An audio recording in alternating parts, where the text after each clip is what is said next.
What's up, everybody? This is Tech G back with another video to help you successfully pass the CompTIA Security Plus 701 certification exam. So let's get into it. In this video, we're going to be talking about implementing security awareness practices. Whether you're preparing for the exam or enhancing your organization's security posture, this topic is crucial to protecting your digital environment. So let's begin. All right, so let's start with phishing, which is one of the most common cyber threats. So phishing campaigns, these are well orchestrated attacks designed to steal sensitive information like credentials or financial data. And they come in various forms, such as emails, which are often disguised as urgent messages from trusted entities. You have text messaging, which is known as smishing. And this is where they use short links and urgent language. And then you have voice calls or vishing. And this is social engineering to trick users into divulging sensitive information. So organizations, they can combat phishing through simulated phishing campaigns. And these control exercises, they test employee readiness and raise awareness by exposing them to realistic scenarios. Next, let's talk about recognizing a phishing attempt. So you want to teach users to look for red flags, such as unexpected attachments, spelling errors, or suspicious sender addresses. You want to hover over links without clicking to verify URLs. And you want to question urgent demands for sensitive information. So the key thing to remember here is to think before you start clicking on random links and emails. Next, let's talk about responding to reported suspicious messages. So if an employee reports a suspicious message, you want to analyze the message for legitimacy. You want to contain and investigate the message. So you want to ensure the link or attachment has not been clicked. And then you want to educate the employee on their vigilance and share lessons learned with the broader team.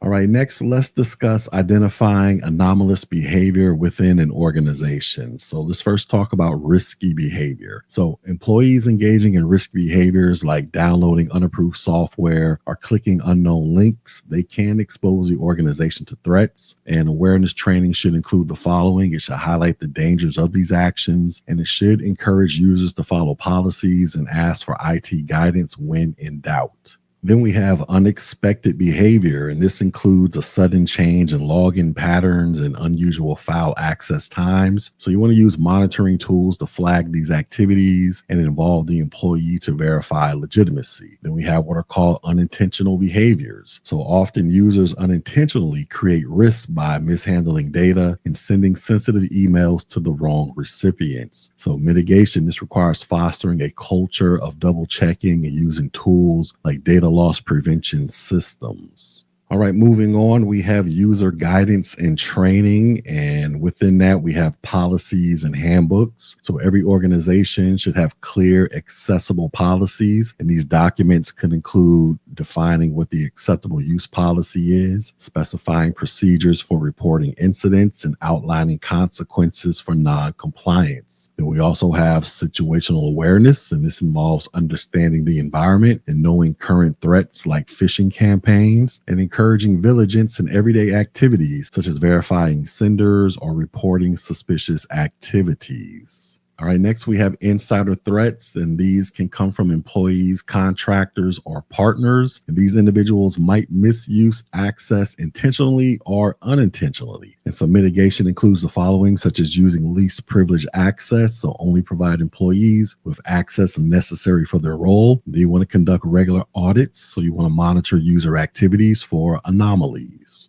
All right, moving on, we have what is called password management. So strong passwords, they are a cornerstone of security. So you want to promote the use of password managers. You want to enforce policies around length, complexity, and reuse prevention. And you want to train users on recognizing phishing attempts targeting password resets. Next, we have removable media and cables. So you want to train employees to avoid using unverified USB drives or other media. And you want to report lost or stolen cables or devices immediately. Next, we have social engineering. So social engineering attacks, they exploit human psychology, and you can combat this by running regular training on recognizing tactics like impersonation, pretexting, or baiting. And you want to encourage employees to verify requests through a secondary channel. Next, we have what is called operational security. So, OPSEC, this ensures critical information isn't inadvertently exposed. And some operational security tips include the following, such as securing workstations, avoiding sensitive conversations in public, and destroying documents properly. Then we have hybrid and remote work environments. So hybrid work, this can introduce new challenges. So employees, they should use secure connections like VPNs for accessing company data. They should avoid using personal devices for work unless they are approved. And they should keep home workspaces secure and free from unauthorized access. Next, we have reporting and monitoring. Within that, we have initial reporting. So users, they should report incidents immediately to the IT or security team, and they should use a standardized reporting process. The next, we have recurring reporting. So you want to encourage periodic updates on identified threats, and you also want to encourage ongoing feedback loops between employees and security teams. Next, we have development and execution of awareness programs. So a successful awareness program includes the following. So you want to assess needs, and basically you're identifying gaps in current awareness. You want to develop content. So you want to tailor training for phishing, operation security, and device security. You want to execute programs, so you can use interactive sessions, e-learning, and phishing simulations. And you want to monitor effectiveness, so you want to gather feedback and track incident reports to refine training.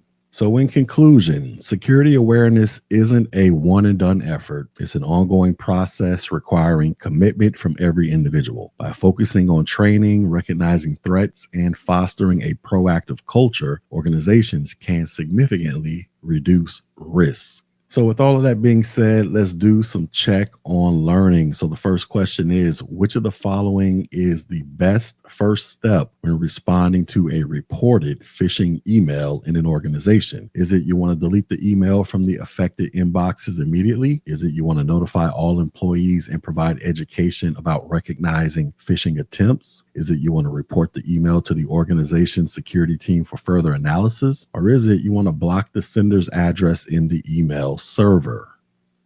And the correct answer is you want to report the email to the organization's security team for further analysis. So the first step in handling a reported phishing email is to forward it to the security team. They can analyze it to determine if it's a legitimate threat or take necessary actions, such as updating email filters or alerting employees. And deleting the email or blocking the sender prematurely, this might prevent a thorough investigation and could overlook broader threats.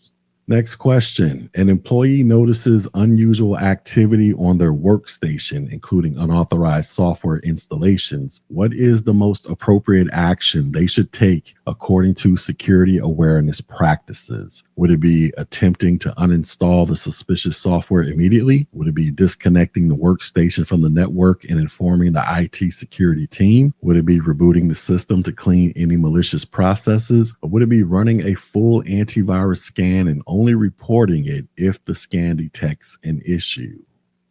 And the correct answer will be disconnecting the workstation from the network and informing the IT security team. So disconnecting from the network, this helps isolate the system and prevent the spread of potential malware or unauthorized access. Reporting to the security team, this ensures that appropriate containment and forensic measures can be taken, and employees, they should avoid attempting to resolve the issue themselves, as this could interfere with the investigation.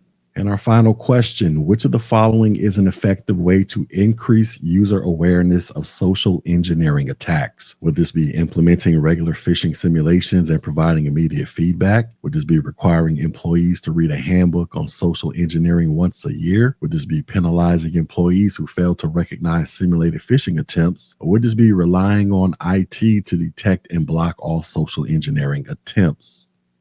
And the correct answer is implementing regular phishing simulations and providing immediate feedback. So regular phishing simulations, this helps employees practice identifying phishing attempts in a controlled environment. Immediate feedback, this reinforces learning and corrects behavior in a constructive manner. Passive methods like reading a handbook are less effective, and relying solely on IT does not empower employees to recognize threats. And penalizing employees, this can create fear, leading to underreporting of incidents.